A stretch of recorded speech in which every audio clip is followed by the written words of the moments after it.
Tuan Halim Bahri mengatakan, hari ini sebanyak 9 kampung melaksanakan Pilciksung dengan sistem pemungutan suara dilakukan di TPS. Tetapi ada satu kampung, Kampung Pasar, melaksanakan pemungutan suara secara door to door. Aturan adalah sistem pemilihan langsung yang ditempatkan di suatu tempat atau TPS. Ada satu kampung, itu Kampung Pasar, karena permintaan dengan alasan pertama pandemi COVID, dan masyarakatnya di Kelurahan Pasar itu kan banyak datang. Jadi permintaan untuk dapat dilaksanakan secara door to door selama ini kepedulian masyarakat pasar terhadap pemilihan itu sangat kurang. Makanya memberikan dispensasi buat Kampung Pasar untuk memilih secara door to door.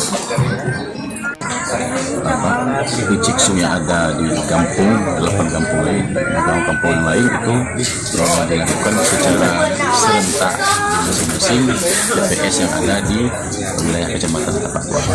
Kami harapkan selama berlangsungnya sampai saat ini, mudah-mudahan atas kerjasama kita semua, Muspika, Uci, dan P2K, sampai hari ini belum ada kendala suatu apapun. Kami berharap sampai akhir nanti penghitungan suara mudah-mudahan berjalan aman.